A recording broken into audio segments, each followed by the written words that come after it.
Great. Looks like we've kind of settled on our numbers. So I'll get us started today. Thank you so much for joining us. I'm here to touch on an exciting and somewhat scary topic for some of us, which is figuring out how we can connect with Gen Z job seekers. Over the last decade or so, millennials have dominated the conversation when it comes to the younger workforce. As an elder millennial, I'll say I don't feel like part of the younger workforce anymore. But we've aged into management roles and established careers. Next generation that we want to focus on is Gen Z.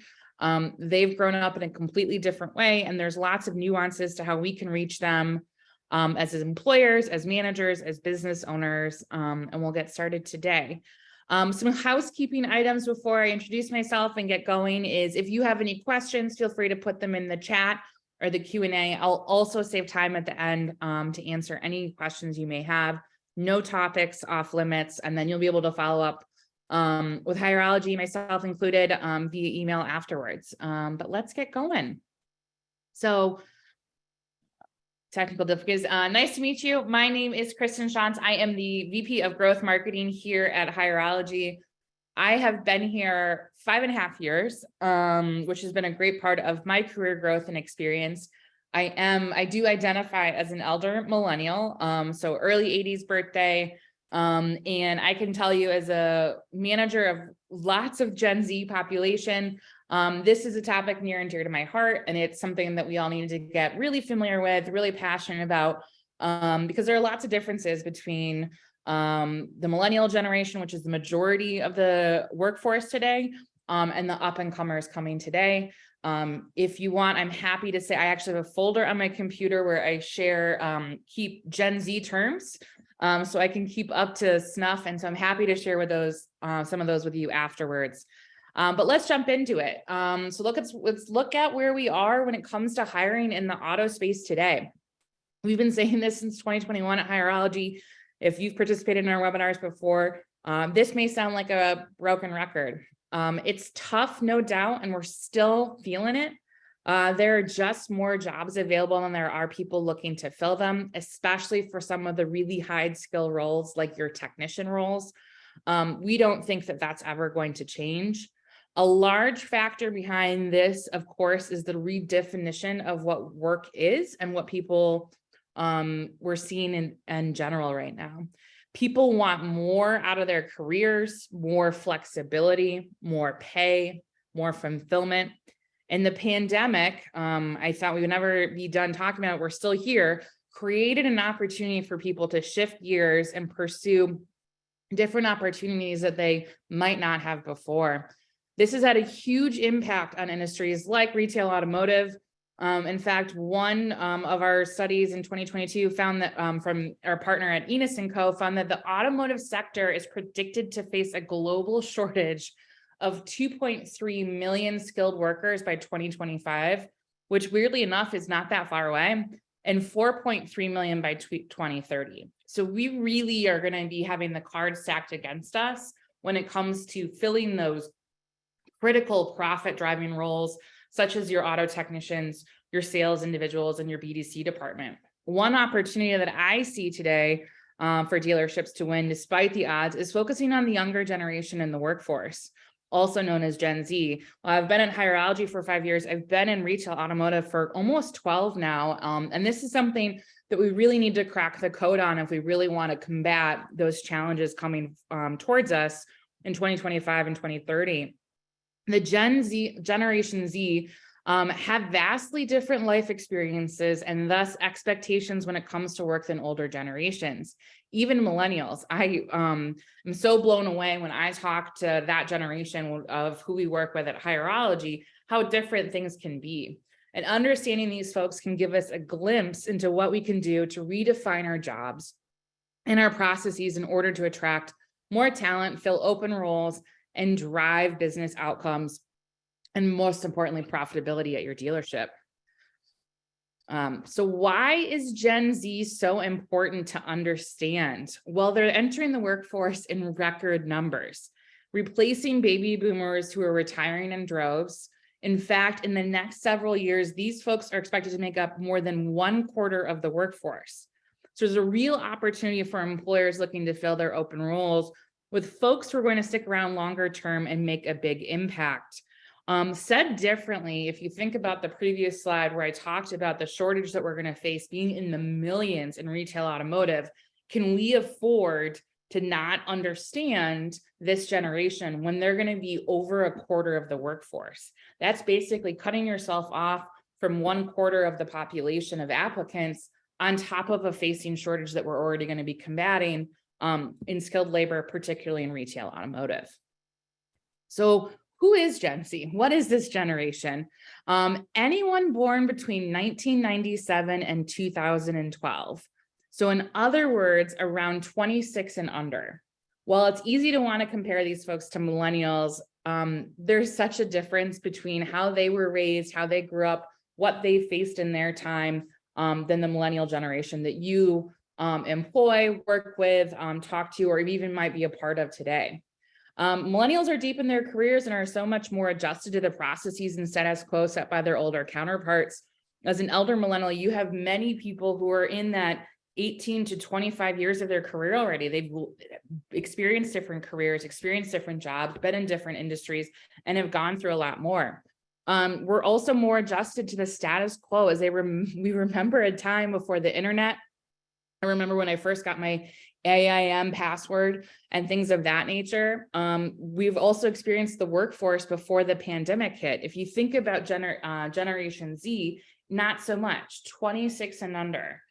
So if they're 26 now and the pandemic hit in 2020, they were just out of college and just in their first positions if they're went the university route, or if they were in retail or something else and went in a different position that didn't put them in college, they didn't have that many years under their belt in the workforce. And so they faced a global pandemic, and that has drastically changed the future of how they think about their careers, how they think about work, how they think about their employers going forward. So putting that in more context and color, let's dig into this generation a little bit more. The oldest members of Generation Z were born when AOL Instant Messenger launched. So I know my AIM passwords. If you want to have some fun, we can all share them at the end of this call. Only 1 year old when Google was founded. They were 10 years old when the first iPhone was released. And they were 12 when Uber was founded. So Uber was around for 4 years before any of them even got a driver's license. And the gig economy in general was well established and common by the time they graduated college. Said differently, there is a population of workers out there who never knew what it was like to call their mom to get a ride home in their teen years. They actually could call an app and call Uber, because having a cell phone, being able to Google these things, and calling Uber was not new, it was the norm. Additionally, these folks have never used phone books. Many have never made phone calls to make a doctor's appointment or even schedule a dinner reservation. When was the last time any of you even called a restaurant outside of saying, hey, can I move it 15 minutes here or there to make a reservation? They've never had to do that before. They are a generation that has come of age only knowing the mobile, digital, and highly connected world. To them, anything and everything can and should be done online. And not only that, but also from a mobile device. What do you mean I have to go on my desktop to look at this? I can't read it on my phone. I can't swipe. And remember, these stats are only just the oldest members of this generation. Younger folks from this age group don't even remember a time before any of these massive technological advancements that largely define how we live and work today. It's no longer, hey, I remember when I was finally able to get a pager, which is something that I experienced. Now it's kind of like everyone has a cell phone by a certain point. Everyone has that mobile phone. Everyone remembers a time when there was more than one social media platform. AIM is just something that they've never experienced. It's now on to Slack in the workplace, or looking at different ways to communicate like WhatsApp and Instagram and TikTok and those kinds of things. That is the norm, and that is how this generation has grown up over time. Oh, I skipped, sorry, excuse me. So another defining characteristic of this generation is more and more of these folks are choosing to make a living off of gig or freelance work. And this is made possible by the rise of the Uber-like business model across all industries. Your auto technicians can even pick up contract work via different third-party services and completely make their own schedules and have more control over their lives. This is having an impact on your ability to hire. There are just fewer people in the workforce because people can make money for themselves. And it also offers a clue into what people really want out of work, whether that's more autonomy, flexibility, freedom to decide what they do and when.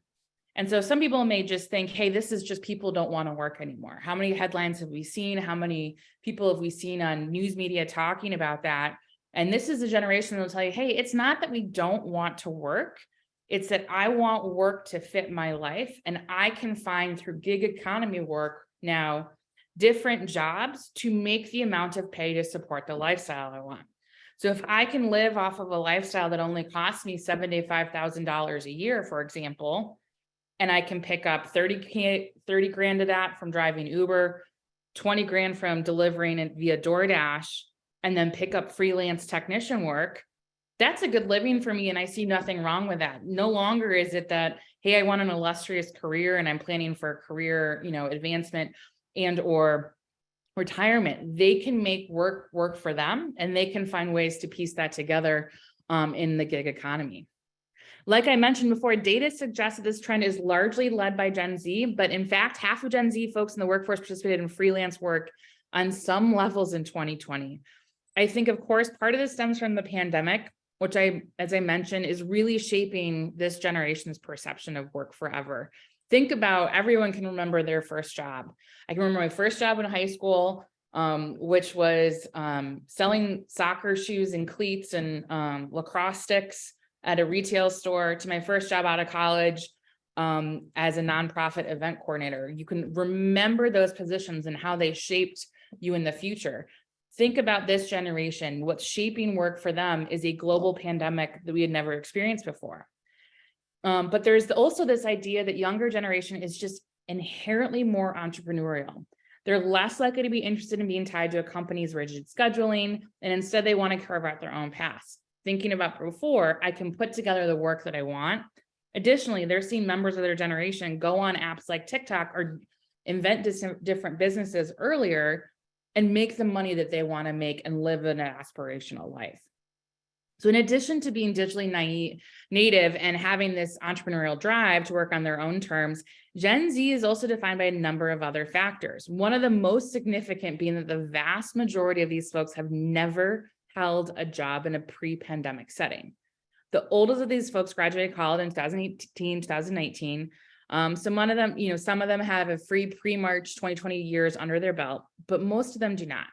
To them, everything that we've had to do to adjust to the pandemic in March 3 years ago, remote work, limited in-person connection, largely on online sales processes, is the norm. And of course, this bleeds into their expectations of potential employers. Some additional points to mention here, largely because they grew up in the area of social media, as I've been talking about, these folks are disproportionately affected by stress and anxiety. And of course, this has a ripple effect in the workplace.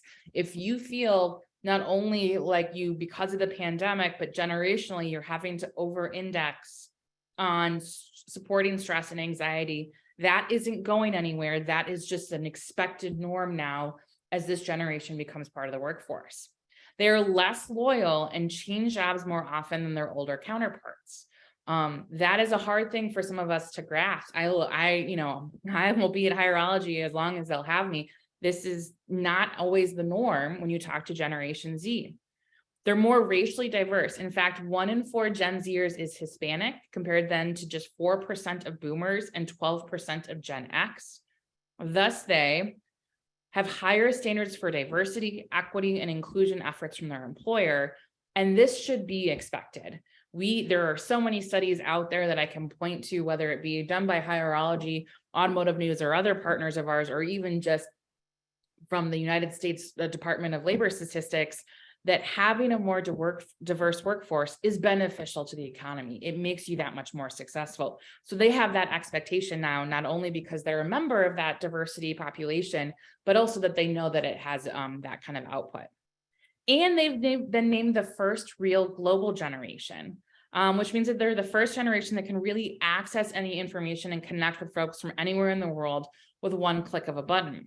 This influences expectations for work as well, because they have broader horizons and have access to so many different perspectives that they don't feel connected to the status quo set by their parents and their parents' parents. I have friends who are having to figure out how to manage people who live in the United States, who have migrated to China, who have migrated to Brazil in the pandemic, of a younger generation, and they have a hard time understanding why that is difficult for someone to manage, those employees in that generation. So it's the nuance that we all have to get used to. And when you run a retail location, or are in retail like automotive dealerships, this kind of global sentiment is something that we all have to grapple with as well.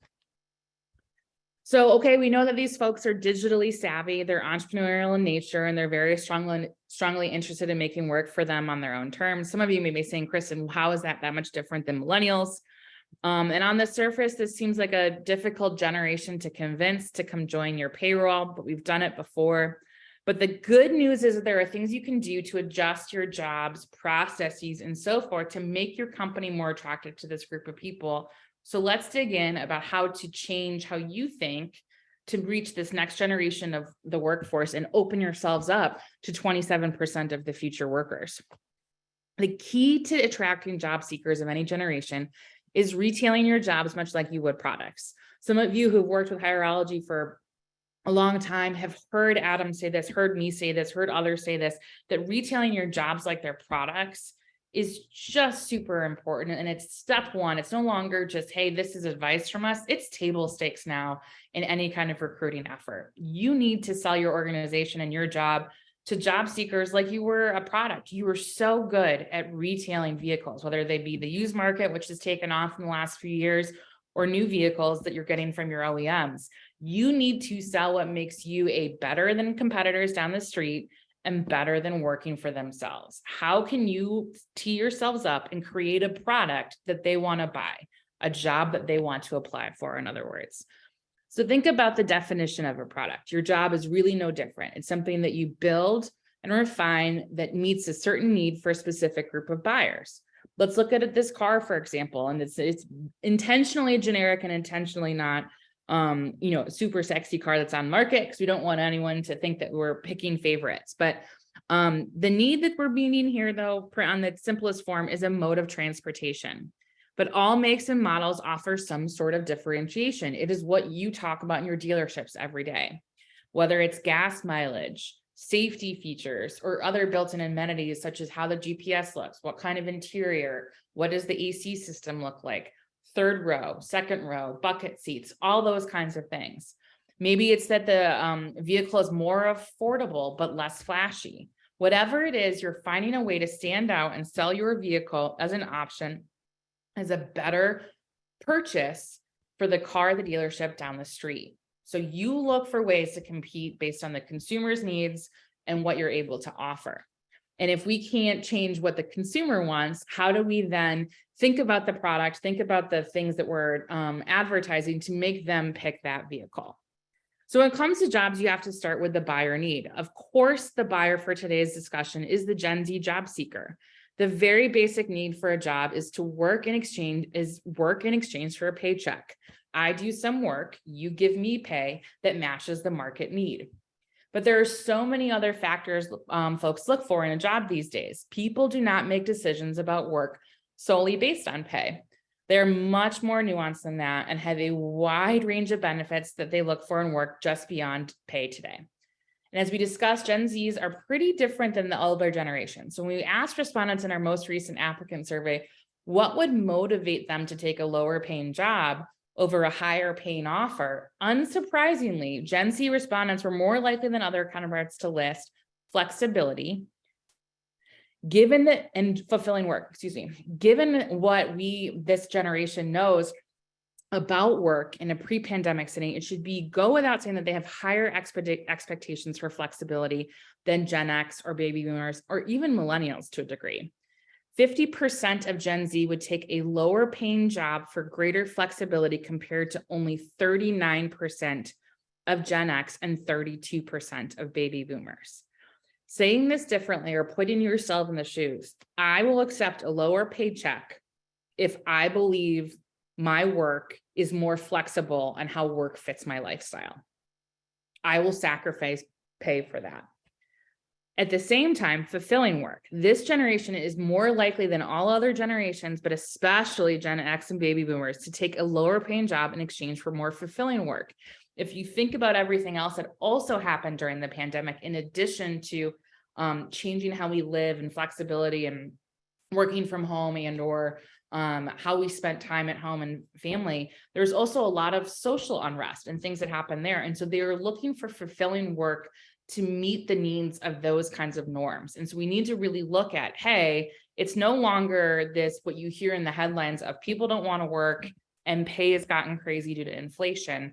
There are other nuanced factors that if you break this down and you start to understand what the consumer is looking for when thinking about jobs, you can really start to make your product or your offering as an employer that much more attractive.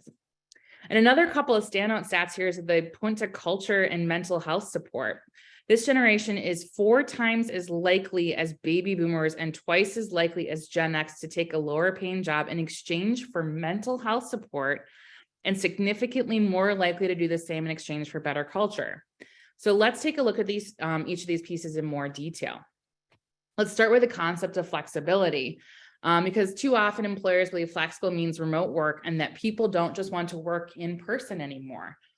That's not what that means. As someone who has a headquarters in Chicago via Hireology, flexibility to us is not just about coming to the office. It's other factors. And it's easy for us as employers that can offer remote work to then just brush this off.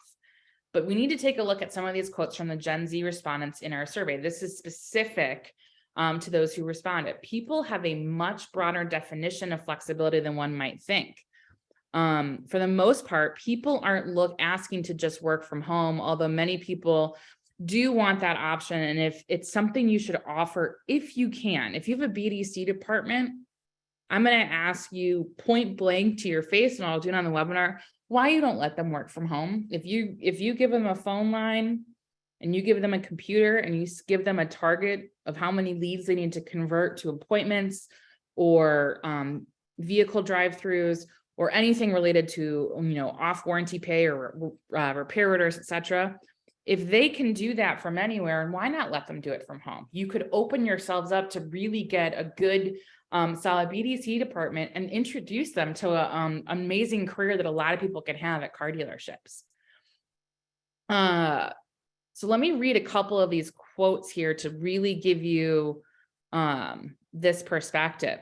Flexibility in terms of work is when an individual can adapt to working various hours and or days throughout the week, as well as having the ability to be able to change or be fluid depending on the company's needs. How many of you are saying, hey, it's Tuesday through Sunday, it's 9:30 to 6, I need you here no matter what, and are also making it impossible for them to start taking PTO or appointments for doctor's appointments until they're 6 months, 9 months, 1 year on the job? If those are still your strict rules at the dealership, like they've been for tens and tens of years, you're already cutting yourself off. People will not subscribe to that working mentality. Another way to think about flexibility, I have the ability to make plans in my life and feel confident that I can make my job adapt to those plans as long as I can efficiently complete my job duties. So what they're looking for, this is that entrepreneurial spirit. And when they talk about flexibility is, do you trust me to get my work done? If you trust me to get my work done and you are very clear about those expectations, why shouldn't I have the flexibility to do what I need to do to make it work? If I can sell more cars than the average elder millennial in one day instead of 3 days, do I need to be there all 3 days? Those are the conversations that they want to be able to have with you to make work for them. Technical difficulties. So when it comes down to it, people don't want work-life balance anymore. They don't want to have a separate themselves at work and in their everyday lives. It's just life. I know this is kind of tongue in cheek to cross those things out, but it really is what it is. And of course, Gen Z is really leading the way with this. And the impacts of this on your business are astronomical. I put this quote here from Mark Cuban so you can hear this from someone else other than me. In a recent interview, Cuban explained how he feels Gen Z is the greatest generation because they are the forefront of change when it comes to work as we know it. And they're enforcing us as employers to make real and lasting changes that will impact generations to come for the better. Let me just read it here for a second. I think organizations will have to understand Gen Z's emphasis on balance more and more as we go forward, not only for how you treat your employees, but what your customers expect as well. Boomers aren't your customers anymore. Either you accommodate for your employees and your customers, or they'll find somebody who does. I've said this to car dealers for forever. If you are looking to attract a new buyer base in your community, think about those buyers also as potential employees. And if you understand your employers, you understand your buyers, they can be interchangeable. And this applies to Gen Z more than ever before. So if you're not already thinking about how you look at the work-life balance and flexibility, it's going to be detrimental not only to your ability to hire Gen Z continues to make their mark on the workplace, but also in your ability to serve those customers I just mentioned. Because this age group is to become your customers too.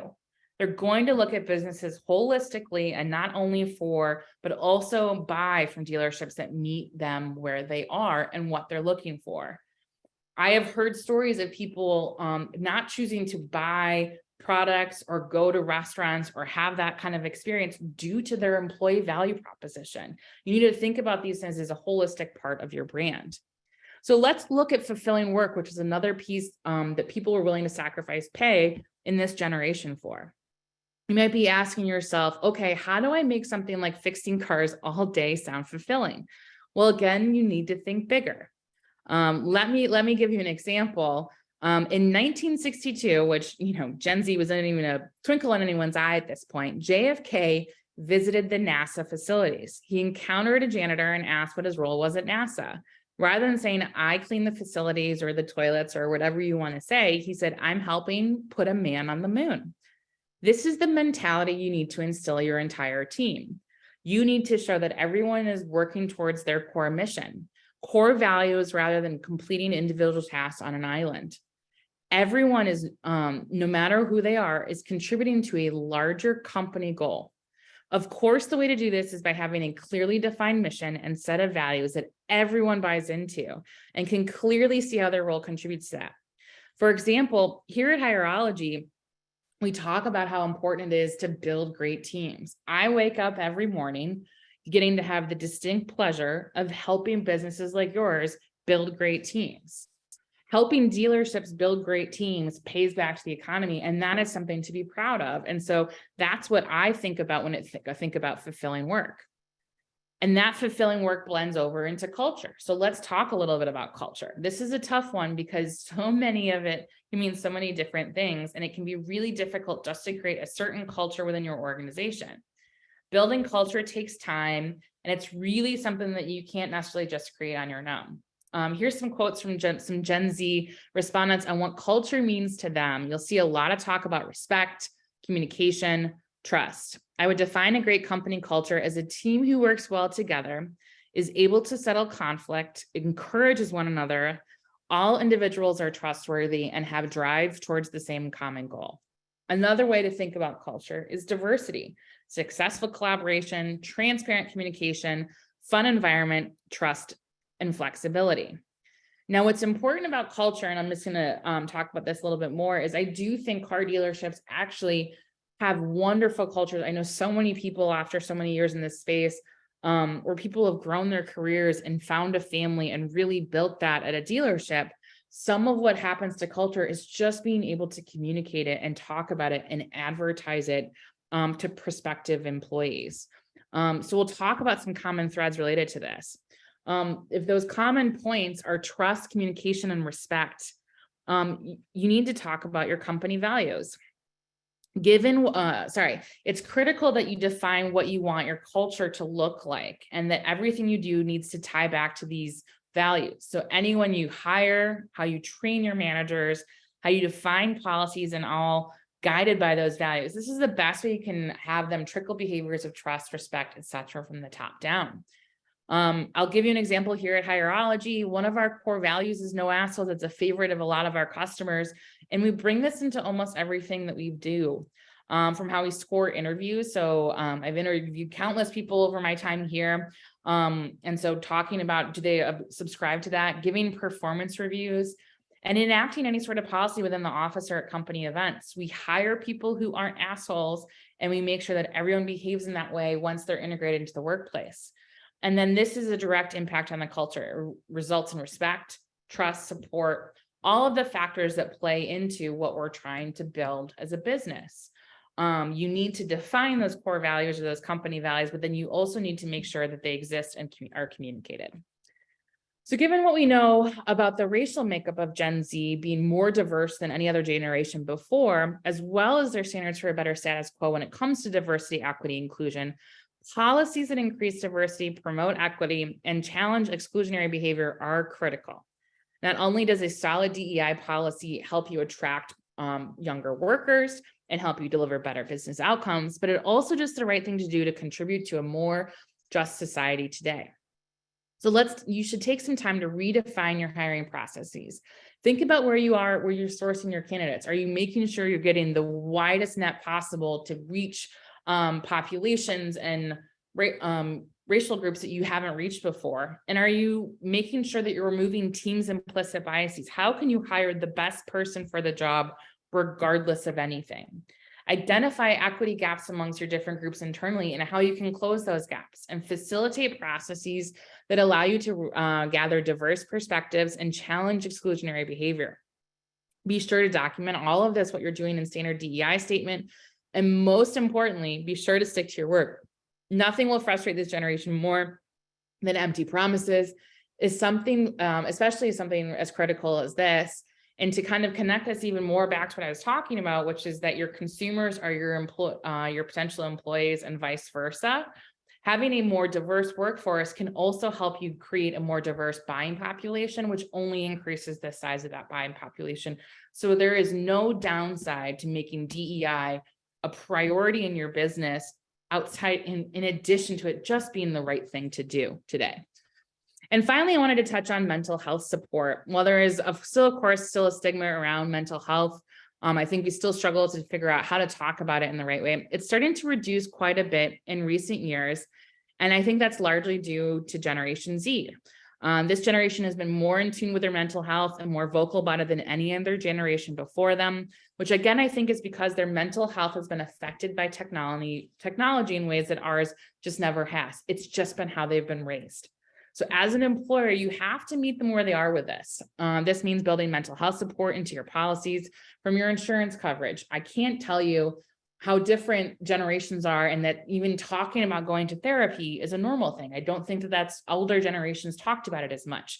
Do you have that in insurance coverage? To your management training, are managers aware of how to address and handle mental health concerns, or how to behave in a way that does not negatively impact people's mental health? For the longest time, this was just talked about as empathy training. It's so much more than that today. And are you investing in that and taking time to really talk about it and make sure it's a priority? And then into your PTO time too. One of Hierology's partners, Indeed, that we distribute organically all your jobs to now, they have a thing called a U Day every month. And every time we talk about this with older generations, the U Day just kind of sounds different and funny. It's interesting, but I can tell you, after talking for weeks and weeks and weeks to Indeed partners, they love it, and it makes them work that much harder on the other days of the year. They know that Indeed is investing in them because they get a U Day. And it's really about how can they take that and then bring their best selves back to work. For example, though, at Hierology, we also have one every day a month called Mental Health Day. You can use it for whatever you want. I've used mine to just go play with my niece to make that more fun. I've used it, honestly, I've taken a mental health day, which sounds insane, to just get work done that I can't because I have too many meetings sometimes. Those mental health days are really about making sure that individual can bring their best self to work. It's not about, hey, they just get to take an extra day off. It's really about, hey, we want you to invest in yourself so that when you come to work, you're bringing your full self. And that's really where it gets down to, it's not just work life anymore, it's life. And so now that we've designed jobs that meet the need of Gen Z job seekers, we now need to understand how to better connect with those folks in the job market. So let's talk about, we've understood the product that we need to offer. How do we take that product and retail it to the consumer? So let's go back to the survey that we ran. Take a look at the differences between Gen Z and the rest of generations here. The biggest standouts for us are that these folks are twice as likely as Gen X and baby boomers to have found their most recent job via a simple Google's job search. Again, remember, these folks are digitally native, and they're also that much more likely to have found their most recent job through a friend. Think about it differently. They know they haven't lived in a world where Google was not part of their day-to-day. Googling something is just how they grew up. And then referrals or social media or getting word of mouth is also something that's part of their day-to-day. So it's no surprise that when they go to find a new job where they're going to spend a majority of their time, they're going to go to the two places that have formed their existence, which is Google and friends via social media, referrals, etc. On the Google search fronts, that means you really, really then have to think through your strong SEO. To make sure you're showing up on these searches. Like I mentioned, this generation is accustomed to getting all the information they need on their phones with a single click. The one negative I can say about the generation, their patience is the lowest I've ever seen. They're less likely to scroll or click through to read more if they're like what they've seen or isn't what they want. So it's important to do what you can to show up in these very first two slots with the right information. And of course, the right approach here is going to differ for everyone, but my advice is to go back to what we discussed before. Include information in the copy that Gen Z wants to see, like culture, flexibility, so that you show up when they are searching these terms. On the referrals front, we asked a couple of follow-up questions in the survey around whether or not they're more likely to take a job if a trusted friend vouched for the company. Gen Z was also significantly more likely to strongly agree that they would in fact be more likely to do so. I think part of this trend we're seeing is that this generation is a little more skeptical about things they read or see on the internet, especially from brands or employers. They want to hear from a more neutral source, that something, whether it be a product or a job, is worth their time. They want to hear from someone else's experience versus reading about it from somewhere else. They're more skeptical of messaging coming directly from an employer than, say, a trusted friend or acquaintance. I, in fact, am a referral to Hireology, and it was from a trusted source, and that was why I wanted to make the leap from a company I'd been at for a very long time before. This also ties into the point I mentioned about this group being more likely to change jobs. Gen Z is much more likely to be open to exploring new opportunities if presented to them. So while they may not be actively shopping around for work, they might pay attention to your roles and be open to making a move if a trusted friend brings your company to their attention. Aside from making sure you're on the right channels via optimizing for Google and running referrals, it's also important to really make the application process easier for these digitally native folks. I said they're an impatient bunch is a different way to say that. The best way to do this is to optimize your applications for mobile. Remember, this group of people is accustomed to getting anything they want online quickly. Getting a phone or having a cell phone is a concept that just existed when they were born. Most have never used a phone book. They don't own printers or scanners. They don't remember a time before scheduling doctor's appointments online, or for many, even ordering meals online. To them, easily doing almost anything online on a mobile phone is the norm. Take a minute and try to apply into your own jobs on your phone. It's my assignment to you today. Is your job easy to find on your phone? Can you easily fill out all the fields? Is it asking for a PDF upload of a resume? Are there lots of drop downs? Is it slow to upload? Ask all of those questions. Secret shop it against when you go do that at the same time that you go to book a reservation for dinner this weekend. How easy was it to do it at a restaurant or via Open Table or something like that? Did your application take longer or shorter than making a dinner reservation? That's their mindset, and that's their comparison they're going to make. These kinds of barriers will turn this generation away, especially at a time when the opportunities for work are essentially endless. There are 2 jobs for every 1 able-bodied person. If you are going to waste my time with too many fields or something that I don't think I need to use to apply to a job, I will move on. Now take a look at the comparison between the two on the screen here. The one on the left has large fields and the entire application can be seen on one screen without having to scroll. The one on the right requires a ton of scrolling to get through it. It has a lot of small fields that are difficult to complete, and the dropdowns take us the whole screen, making navigation really difficult. It's also asking for a lot of information like previous work history and education history info. Is it difficult to complete on the go? Do you know your former supervisor's phone number off the top of your head? I would have to look that up, email them and say, hey, can I get your phone number? Because it's been that long. Even if the fields aren't all required, it's just daunting to look at and it can really deter people from participating. User experience in the application process is all that much more important today. So, and finally, you've designed those jobs for Gen Z, you found better ways to connect with them, you're making it easier to apply. I want to touch on how to convert these applicants into candidates. So Kristen, okay, fine. You've made me shorten my fields. It's not a ton of information to go on. How do I make sure that I put them through the interview process and I turn them into a candidate and a potential hire? So let's go back to the survey again. Let the data speak for itself. One takeaway that we found really interesting is that Gen Z was more likely than any other generation to ghost employers. Now, I know you all have experienced this in the last few years, but just a reminder, this term refers to candidates simply dropping off out of the process without warning or explanation. They just don't show. And you'll think that's crazy. I can't remember a time where I had a scheduled interview and just didn't show, but they're twice as likely as Gen X or baby boomers to do this, to just not show to this part of the process. So when we followed up with why did they ghost? Aside from receiving another job offer, the other two answers were the process was taking too long, and once they found out more about the job, they were no longer interested. And both of these issues can be addressed with a few tweaks to your recruiting and hiring process, while I touch on the next few slides. The important one to talk about is that they've already received another job offer. So speed is critical and a big part of making sure you reach this generation.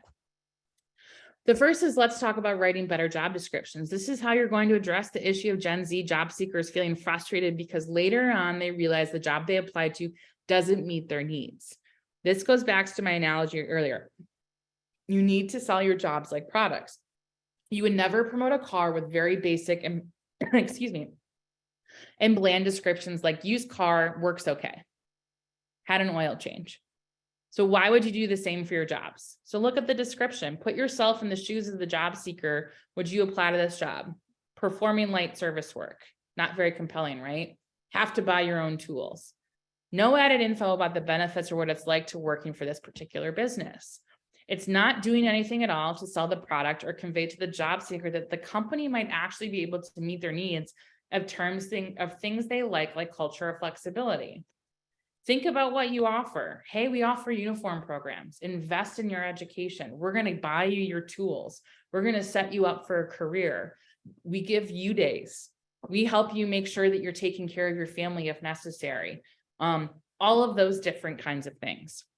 But take a look at this one. It lists the benefits that might be enticing to job seekers. So a lot of what I just talked about. It shows the pay range. They want to know that. They're willing to accept less pay. They just want to know upfront that you're going to be honest about what the pay is. It gives a company overview and history that hints at the culture. In general, it sells the role more like a business would sell a product, focusing on what's in it for the buyer. And again, remember that Gen Z is skeptical of things they read online. They want to be able to easily research and confirm about it. So if your job descriptions are sparse or not at all compelling, Gen Z is going to look elsewhere. You need to give them the information they're looking for right away. Another way to keep the process moving faster and engage more with Gen Z candidates is by texting throughout the process. This is a generation that grew up with cell phones just being a norm. It wasn't something that was invented in a time where they were alive. And on average, across all generations, text message open rates are more than 4 times as high as email open rates for them. And we know that Gen Z is digitally native. Most of them don't remember a time before cell phones. This is really a normal and expected way of communication for them. Don't let your messages to schedule interviews or more folks along in the process get lost in cluttered inboxes. Send a text to get them right to the candidate to keep things moving faster and just keep that generation engaged. You can think back to Gen Z people that you know. How often have you called them? How often are you emailing with them? But are they responding to text immediately? Why would you not approach hiring with them that way? On average, the average applicant is applying to upwards of 16 jobs. If you're competing against 15 other positions, why would you not leverage the communication type that they want if you've already got them to apply for your position? Meet them where they are. So let's put this into practice. Let's take Jack. He's a 25-year-old skilled technician looking for a new job. He finds, here's a bad example of how this could go. He finds your job on a job board, but doesn't see that you include key benefits that you offer. He applies anyways, but is tough to do so on his phone. He has to fill out multiple repetitive fields, takes him over an hour. Somehow makes it through and submits his application anyways. Doesn't hear back for you from 5 days. So today is Thursday. He doesn't hear back from you guys until, watching me do math on the fly, Tuesday. The interviewers, when he does talk to someone, are not prepared. He doesn't come in, he's asked to come in multiple different times for different interviews. Everything you schedule him is done via email. So it's individual emails every time he has to come talk to someone. So it takes multiple days just to get it something on the calendar. The whole process takes a month, and by then he's already gotten 2 other offers from the dealerships down the street. Good. Let's walk through the process, but it's flipped a little bit. He finds your job via a friend. They recommend him. He applies to this position, and it takes him 5 minutes. He puts his name, his email, who referred him, his cell phone number, and immediately he gets a survey that asks him to fill out some things and gives him more information on the job. At the same time, he gets a link to schedule an interview with everyone. He has to come in one day to do all of the interviews. And in fact, is given the option to do it virtually if he would like.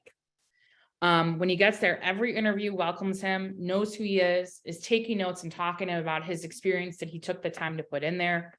And they're giving him the same story about the culture, the benefits, what it's like to work here. And even he's getting to get a walkthrough of what it would look like from a career path standpoint if he stayed with this company.